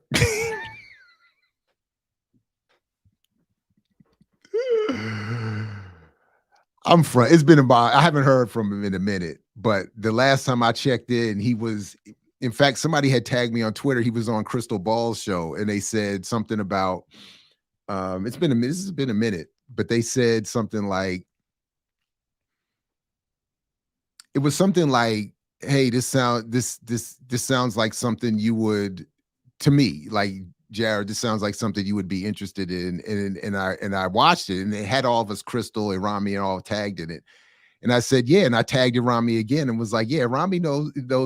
I said something like, he knows where he got that work. He knows it's something like he knows he could have said my name, something like that. And that's what I haven't watched since then. Because I watched the thing, I was like, it was everything in buying power without buying power or my name being referenced is how I remember it, but it's been a minute. So, and that's the other thing. Like and I'll say that you'll bring this up with FD tomorrow, I'm sure, but it's like, it's one thing. Like there are people I know who don't want to talk. They won't talk if they know white people could even be in the audience. So like, they won't come here. They won't, there are others who are more like me who are not particularly talking to white people or interested in talking to white people, but are not mad per se if certain white radicals pop up in these spaces. And then there are those who are talking directly and exclusively or primarily to white audiences. And that's another lane. And I think that there's value in all of those lanes. So, I mean, that used to be the rule. No biting allowed. And it's so easy to simply say, like Jared said, or as Jared said, or, I mean, it's just so easy. I saw so-and-so make this point the other day, blah, blah, blah, blah, blah, blah, blah, blah, blah, blah, blah, blah, blah, blah, blah, blah, blah, blah. It's just not that hard to do. And then you've completely avoided the biting, the plagiarism, the fraudulence, and you can build your own point. You can elaborate, you can destroy their point, you can demonstrate yourself as better at conveying the point. There's so many other things you can do that don't require the biting. This is so easy to just, but it's like this conscious effort. So that's how I feel like they're consciously saying, here's where I would say Jared's name, and I'm not going to do it. And that's where I'm like, okay, nah.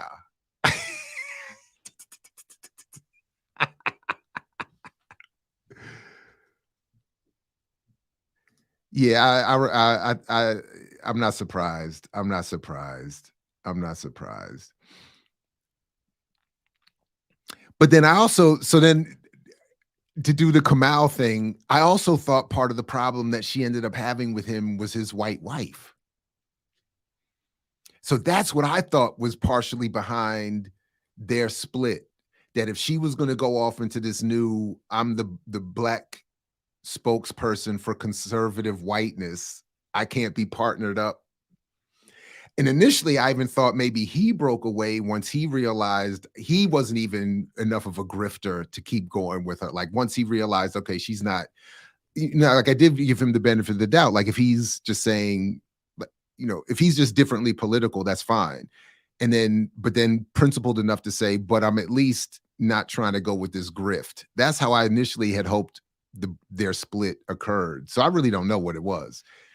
I just speculated a variety of, yeah.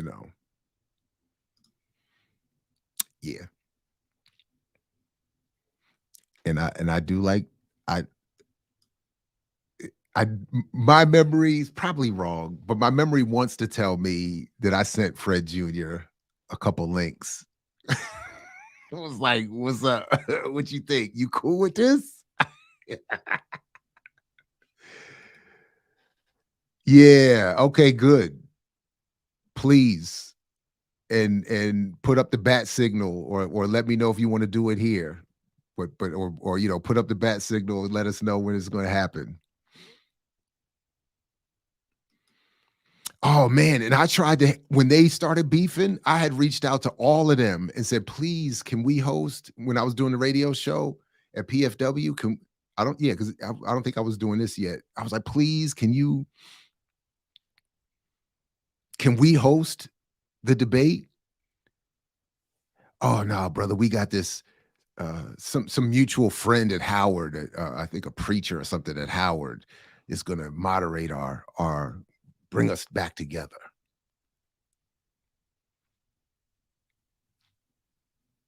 I was like, man, please let us host a debate. That would have been great. But where's Dyson been at lately?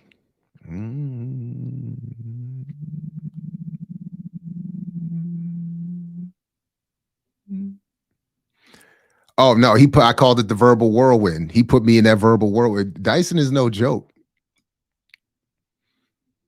I mean, that's the thing. Like, being right has nothing to do with winning a debate.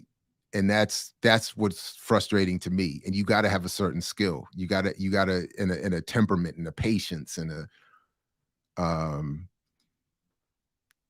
yeah, I'm not mad at that. I did see it. And I was right. I'll just keep saying it. I was right. I called it out from the giddy up jump. And I told everybody, go read Thandisizwe Chimurenga's book and her work on Oscar Grant.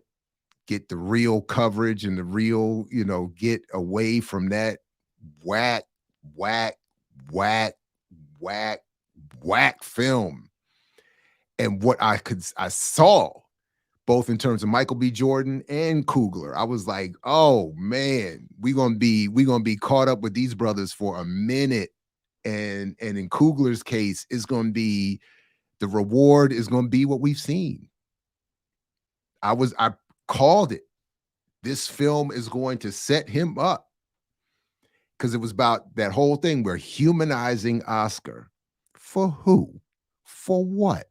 Oh, and look at how they did it. Oh man, yeah, Fruitvale was. Why? I was in the back throwing popcorn at Dice's head. He kept saying, what's that, man? What's that? Man, you better put some respect on my friend's name. He said I was his friend. I mean, we was in there. And nobody said nothing, but there was a moment we just kind of looked at each other like.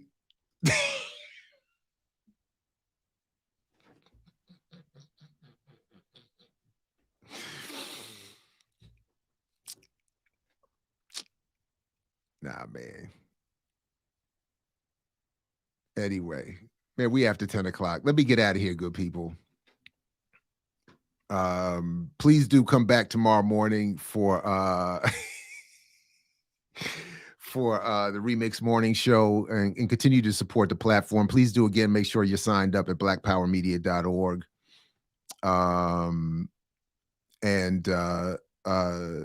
Help the platform grow. Please share these in your socials. Let other folks know to come on through. Appreciate you. Appreciate you. Thank you very much. Thank you very much. By the way, got an update on that.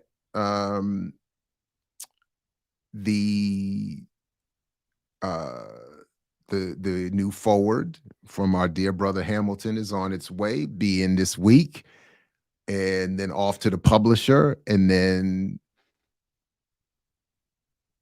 I'm assuming, if I'm reading between the lines, it's set up fast track and should be out. And hopefully we have a whole summer of a second edition of Buying Power to chop up and hate on for people ignoring and all that good stuff. That is a really good question. I'm gonna just let that sit there for a second.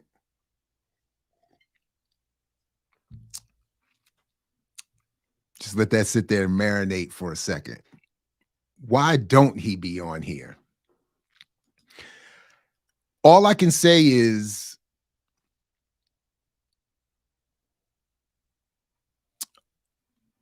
I don't know when exactly, but the Hate Awards are coming back. And Dr. Hate will be back. The unfortunate reality, though, is that I think I'm not going to be back. So it's like a give and take. And so we'll have to see. But that's a really good question. Dr. Hate is hiding out with Hill Harper.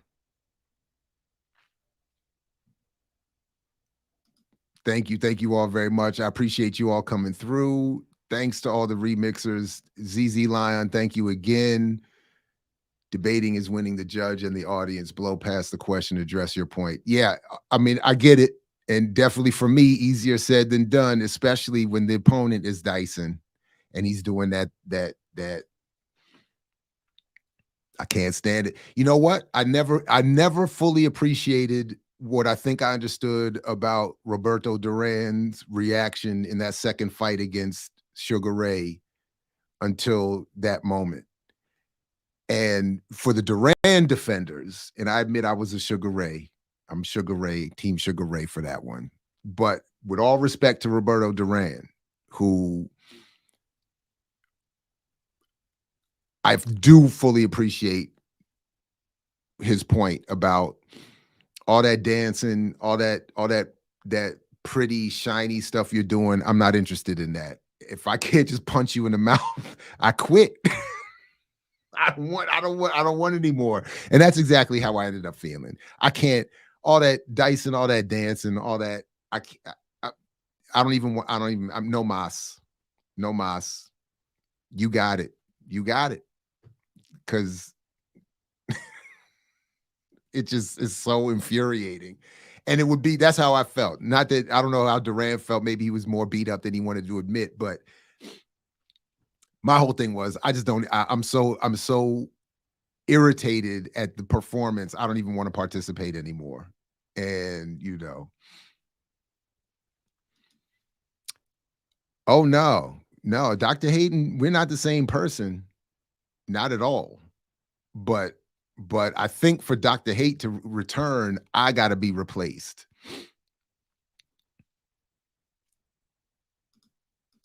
I mean, call Hiram. Where's Hiram at? I'm ready for that. I don't even watch sports anymore. I'm with Diallo on that. I'm not with the ball chasing anymore. But I would for that, or I would, just so I could keep up with that show. Hands of Stone, no doubt. No doubt. I don't think all debates are pointless. I think what frustrates me about the Dyson stuff and some of the other ones are, and including the one we did with the reverse hashtags, is that if they're disingenuous, if both parties are not there to make for the purpose of the debate serving a greater purpose that is legit and beyond just scoring points off one another, I think that there can be. Like, I still have fantasies that some of the debates we have around here are of value. But I hear you though. It's the It's the performance part. If the debate is more about style than laying out the argument and dealing with the argument, at least I can't do that. So, all right. Anyway, good people, thanks again. Appreciate you. Love that you all support the platform. Please continue to do so. And like Fred Hampton used to say to you, we say peace only if you're willing to fight for it. I'll catch you next time here at I Mix What I Like and throughout the platform, Remix tomorrow morning and all the other stuff happening. GIU is back next week. Don't fret none. Thanks, everybody. Peace. I mix what I like, what I like, what I like, what I like, what I like.